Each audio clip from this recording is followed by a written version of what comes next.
Hi, Ruchir.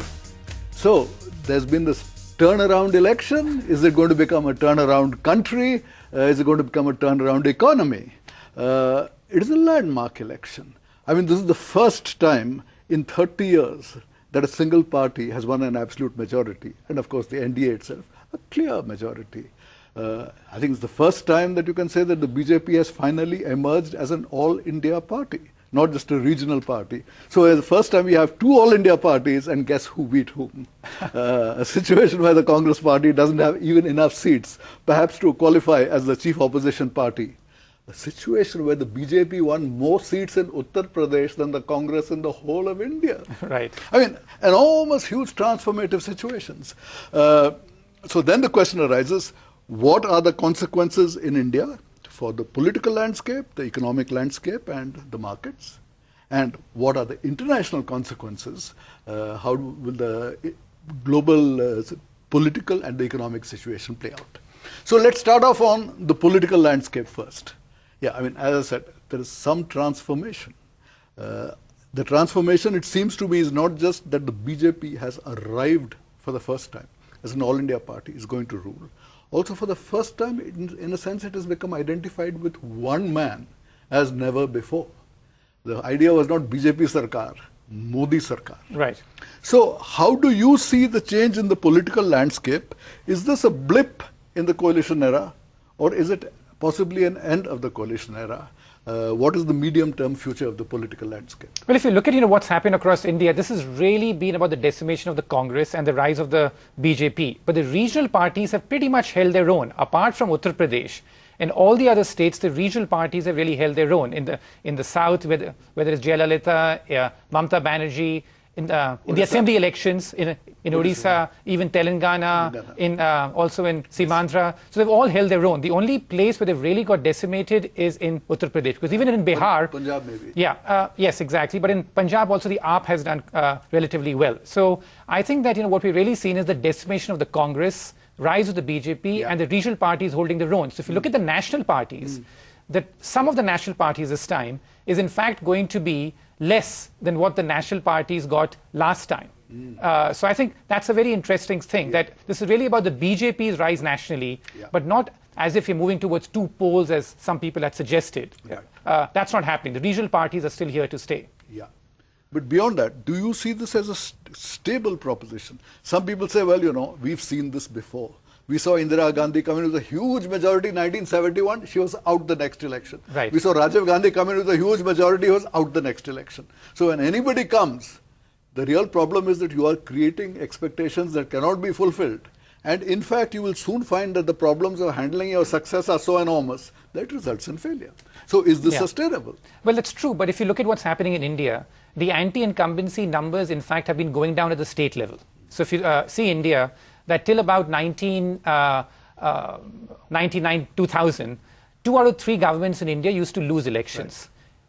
Right. Since then, that number has been about 50-50. So this is, of course, a historic anti-incumbency election.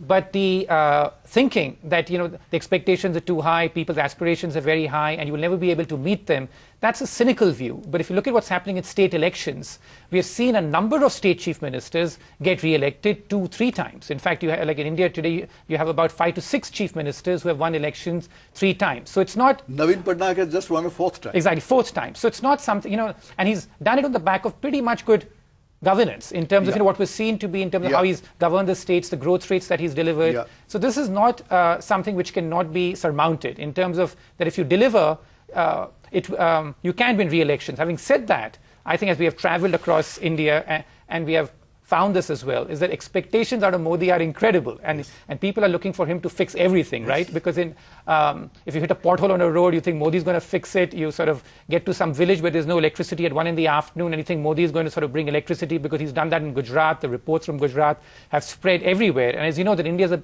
much more complicated system where the governance at many levels is done at the state level or even at the municipal level. So it's a challenge. But having said that, this anti-incumbency wave which has swept across India's shores just now is something which is happening across the world.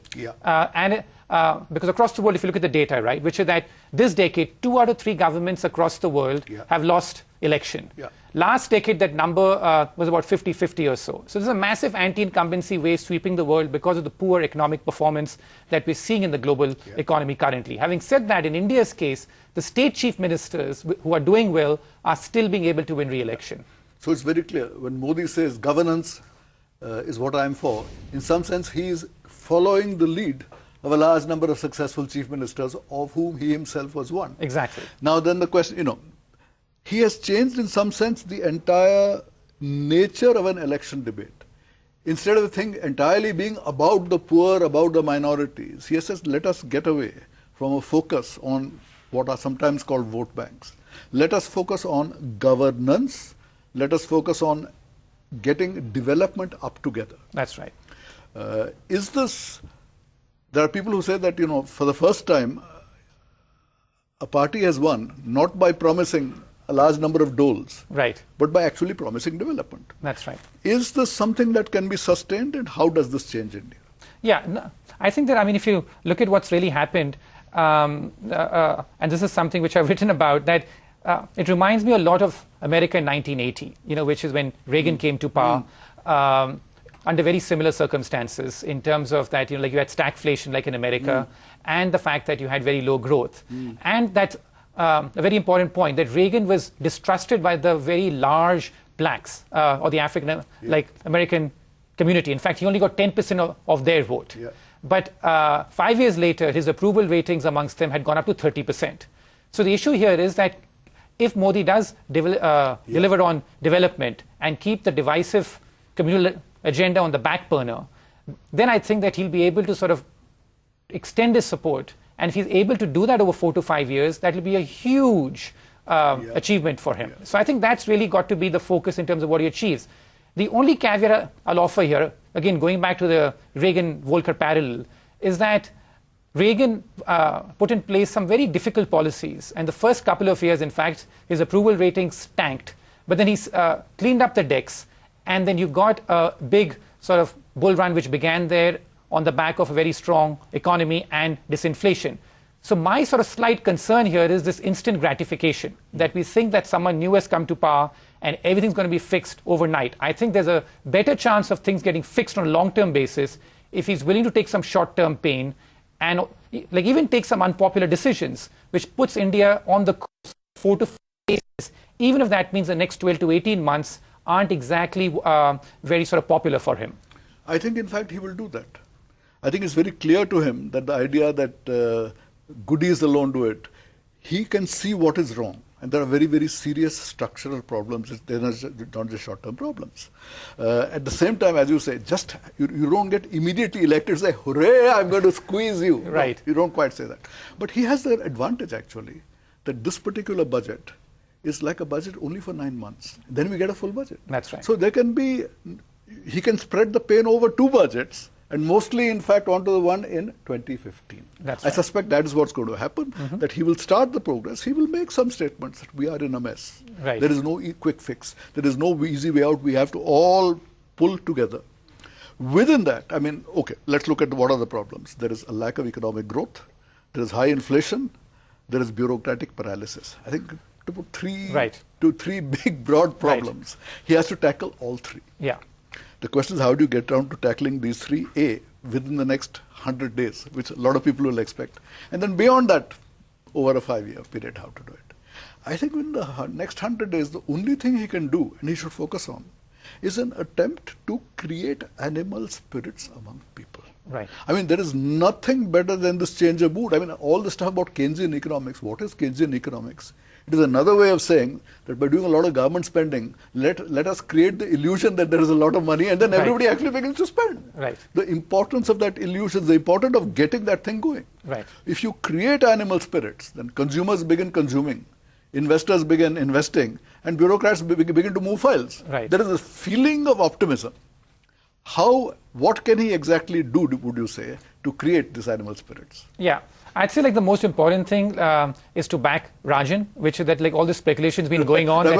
Exactly, like in terms of the RBI governor, that like to change him, but again taking a leaf out of what Reagan did. No way. That it like in terms of Volcker was appointed by Carter. Volcker was a Democrat, but he sort of backed him up completely in terms of fighting inflation. Yeah. So I think the first thing that he's got to do is to fully back the RBI and tell the RBI, listen, you're out here to fight inflation. Keep your focus on that. I will fully back you despite the protests of many people who are going to say you bring interest rates down very quickly to try and sort of fix growth, right? So I think that's the first thing that he's got to do. The second thing is just improving the environment. Like, for example, one thing which people would complain to us, if you go back to Mrs. Sonia Gandhi, is that she would almost never meet business people because like almost had a contemptuous attitude as far as business was concerned. So very few business leaders got an audience with her.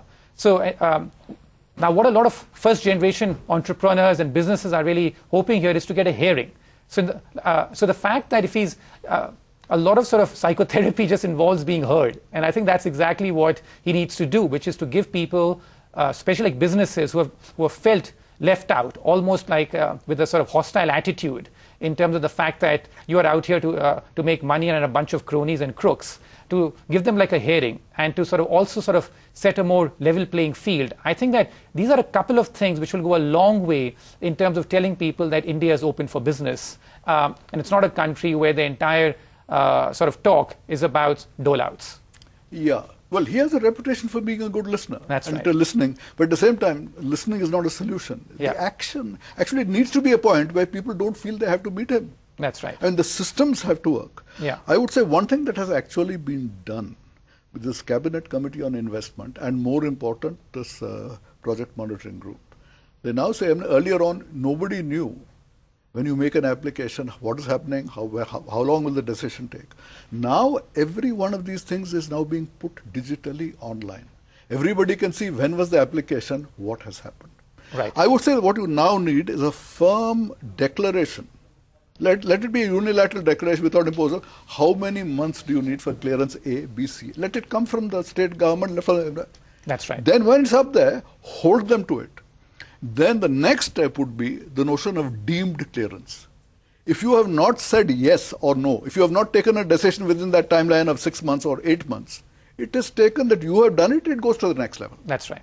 So the automaticity needs to come into the system. That's right. And of course, then the question was, what will happen? The answer is, the moment the minister finds that the thing gets passed without his saying so, he will get active in passing it because he doesn't want to be in a situation where he's not getting any of the credit for it. That's right. So the incentive structure we need to change. I think that is far more important than saying, have you met the Prime Minister and pushed your case? That's right. You need to create systems where this is more automatic, plus the transparency of it. Yeah. Today, people say they don't know what's happened.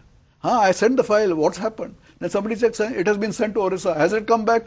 The file has got lost in transit. I mean, paper files. Yeah. If everything is digital, everything is online, everybody can see what's happening, who has taken how long, then you can't have Jayanti Natarajan with 650 files in a house. That's right. So I think, what India really wants basically like is a change in terms of business as usual. As you know, that one of my sort of pet peeves really has been the fact that if you look at India today, there's a huge concentration of wealth among a few people. And a lot of the wealth which has been created over the last decade has been created in the crony capitalist sectors, such as mining, real estate, etc. And also the fact that very few new billionaires had emerged over the last 10 years. Now, this is already beginning to change in the last couple of years. If you look at the holdovers on the list of billionaires, you're seeing that more and more people are going out and some new people are coming in. So I think that's a big change which was not happening or it stopped happening in India in the last 5 to 10 years. And the second point is this family ties. I think that one very important messaging from this election is that political dynasties across the landscape have done very poorly. And this has been a problem like in India as well, which is if you look at corporate India as well, 2/3 of companies in corporate India with a size of more than $50 million or so are family owned. This is the highest number in any emerging market in the world. And I think that what a lot of first generation entrepreneurs are looking for is that this stranglehold is going to be broken and a more level playing field is going to be sort of set there, where they will get a chance to sort of do something new. So I think that is really the important messaging of this election as well, that this is not business as usual. Something needs to change here, and therefore like a rank outsider has been put in Delhi to try and shake things up. I think the fact that he's an outsider has played a very big role in his ascent. Oh yes, no doubt that he's seen as somebody who can change the system from within, as distinct from Aam Aadmi Party, which was seen as changing it from outside. Yeah. But I have to say, a word of caution, I would say, all the regional parties are basically dynasties. So when you say that the regional parties have not lost ground, it's actually another way of saying the regional fellows haven't lost ground. Within the BJP, yes, that is a non-dynastic thing. Aam Aadmi Party is non-dynastic with a few seats. Well, not really. I mean, if you look at Mamata Banerjee, like you look at Jayalalitha, you look at the TRS, you look at in terms of even Chandrababu Naidu, these are not dynasts. I will not call them that, etc. I mean, the MGR thing is why Jayalalitha is there. The reason why TDP is there because of NT Rama Rao. I mean, these are all family connections. That's right, but I think, like they've sort of moved beyond that. Like in each case, they're sort of, like immediate dynasties went nowhere. They tried to contend. But I think like in general, I mean, like in terms of, if you look at the number of dynasts who have lost this election, it's quite sort of now, change will not happen in one sweep. Not every dynast is going to lose because, like it's a dynast. It's a question of, and neither is every family-owned business bad. It's a question of magnitude, which is the fact that if you have 2/3 of companies in India which are sort of family-owned, that's an extreme. If that number is 1/3, there's no problem with that. So no one's trying to say that this is like every single family-owned business is bad. It's a change. So I think that the messaging of the election still goes back to the fact that this is not business as usual, and outsiders come up here and he's going to shake the system. At least that's the expectation. Now whether that's going to materialize or not is something we'll have to see. And it does help that Narendra Modi has no family. That's right, absolutely. Difficult to start a dynasty rather like Mamata Banerjee, yes, or for that matter like Madam Right, Mayawati. exactly. And therefore these charges of crony capitalism on him did not really stick, because many people sort of, like we spoke to, said at least personally he's not corrupt. That's a sort of repeated comment you heard from many people about him. Absolutely. Yeah. And therefore, when they said, Aam Aadmi Party says he gave cheap land to Adani, the answer is, but who benefited? That's right. It was not money in his pocket. Not kind of Robert Vadra case at all. That's so right. This kind of mud actually didn't stick. We need to go on to the markets. Right. The markets really took off this morning, but by the evening, everything has cooled down phenomenally. Of course, we had a big run-up in the last few days. There are people who will say that, India has been undervalued for too long. All that potential is there, just waiting, simmering to take off. Right. So right now, we are at the guy said, we are at the start of the mother of all bull runs. Right. Is this just hype? Is there a chance of this working out? Do we need to be cautious? Well, like that old saying on markets is that markets tend to climb a wall of worry. So if everyone's going to say this is the mother of all bull markets already, that's a sort of problematic sign, because it shows that a lot of the good news is in the price. Yeah. So my sort of this thing is that, yes, this has been a great election result. If you look at the historical templates, the first 12 to 18 months tend to be pretty good for new governments that come to power, which is that, like we looked at the new sort of governments that have come to power in emerging markets after a major election, where the challenger wins and the incumbent is unseated. And typically the markets do very well in the next 12 to 18 months after that change happens. The only sort of difference here being that expectations out of Modi are already high, and there's been a big run-up in anticipation of him coming to power. There was this sort of old sort of joke which played out pretty well, which is that if you wanted to calculate the fair value of the Sensex on any day, all you had to do was to multiply by 100 the number of seats the BJP was expected to win, and there was a very tight fit with that. So of course now that the BJP has done even better than that. But generally this has been a very politically driven market. But having said that, I still want to sort of bring our attention back to two things. One, that there's a lot of work which needs to be done, and two, that India is the most highly correlated emerging market to other emerging markets. There is no emerging market that is as tied to the fortunes of other emerging markets as India is from a stock market perspective, and I'll argue even from an economic perspective. But from a stock market perspective, on a 3, 5, 10, 15-year basis, if I show you the chart of India and other emerging markets, you will not be able to spot the difference. So what's happening globally will also matter a lot in terms of how India does. The last 5 to 6 months have been truly exceptional, with the focus very much domestic, almost as if we're in a world of our own. But I think that going forward, that connection is going to be established again. And so what happens globally will still matter a lot, and we need to move beyond just thinking about politics. I mean, currently we are in the midst of this huge political fever. That will subside, and as we get down to business, I think that these global connections will once again reassert themselves. Having said that, as I said, if Modi can do a lot in the next 12 to 18 months, which is the honeymoon period, obviously that will set the stage for something big to happen. But I really like markets that climb a wall of worry, not when everyone is celebrating at the same time. That gives me some reason for caution. No, I think I asked you some time ago, 3 months after the election, should one sell off? And you said, well, wait till at least 12 months. Okay. So we had to give Modi at least 12 months before we start worrying about the next wall of worry. Where is India on the international scene after this particular election? We had really gone off the radar screen. I mean, there was a time when George Bush was saying, wow, India, I'm going to give them this nuclear deal. Right. Obama said, wow, India, I'm going to give you a seat in the UN Security Council. Now, India has just gone off. Nobody knows about it. Even the Indian elections have hardly been covered very comprehensively in many of these places.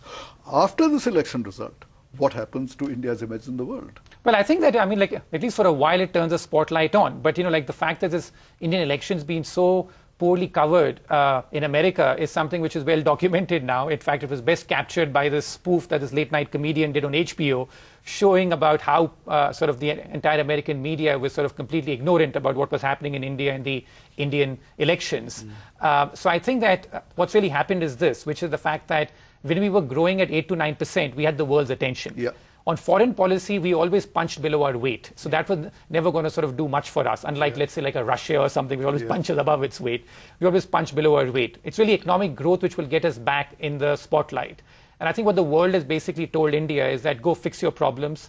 And once you get back to a 6 to 7 at least type of economic growth path, we'll come back and focus on you. Now here we tend to get very misled by the foreign portfolio flows coming in here, thinking that the world is waiting to invest.